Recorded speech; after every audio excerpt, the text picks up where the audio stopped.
Lots of people travelled to the big station at the end of the line. Engines from the other railway sometimes pull their trains. These engines stay the night and go home next day.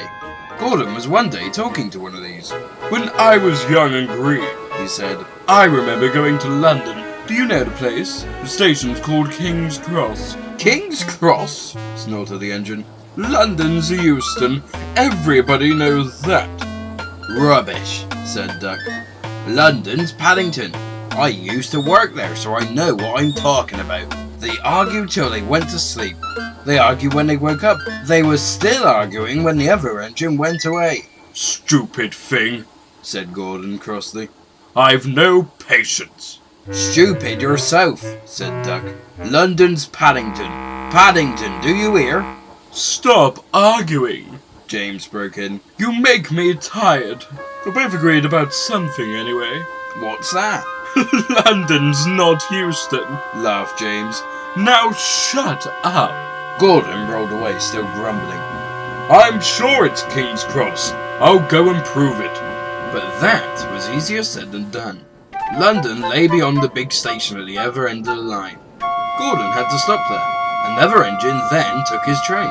"If I didn't stop," he thought, "I could go to London." One day he ran right through the station.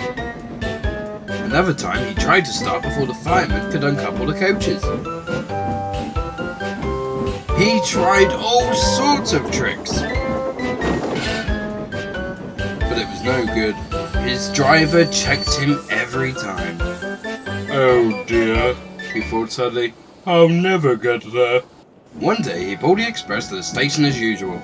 His fireman uncoupled the coaches, and he ran onto his siding to wait till it was time to go home. The coaches waited and waited at the platform, but their engine didn't come. A porter ran across and spoke to Gordon's driver. "The inspector's on the platform. He wants to see you." The driver climbed down from the cab and walked over to the station. He came back in a few minutes looking excited. "Hello," said the fireman. "What's happened?" "The engine for the express turned over when it was coming out of the yard. Nothing else can come in or out. They want us to take the train to London. I said we would if the Fat Controller agreed. They telephoned and he said we could do it. How's that?" "Fine," said the fireman. "We'll show them what Fat Controller's engines can do." "Come on," said Gordon. "Let's go." He rolled quickly over the crossings and backed onto the train. It was only a few minutes before the guard blew his whistle, but Gordon thought it was ages. "Come on, come on, come on!" he puffed to the coaches. "Come on, come on, come on, come on!" "We're going to town, we're going to town, we're going to town," sang the coaches, slowly at first, then faster and faster.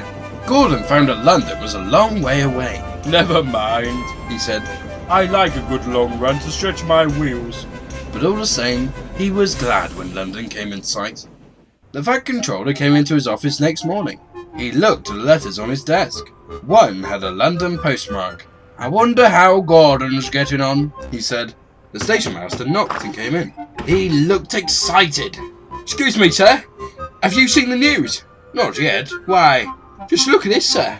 Fat Controller took the newspaper. "Good gracious me," he said. "There's Gordon. Headlines too. Famous engine at London Station. Police called to control crowds." Fat Controller read on absorbed. Gordon returned next day. The Fat Controller spoke to his driver and fireman. "I see you had a good welcome in London." "We certainly did, sir. We signed autographs till our arms ached, and Gordon had his photo taken from so many directions at once, but he didn't know which way to look." "Good," smiled the Fat Controller. "I expect he enjoyed himself. Didn't you, Gordon?" "No, sir, I didn't." "Why ever not?" "London's all wrong," answered Gordon sadly. "They've changed it. It isn't King's Cross anymore. It's St. Pancras."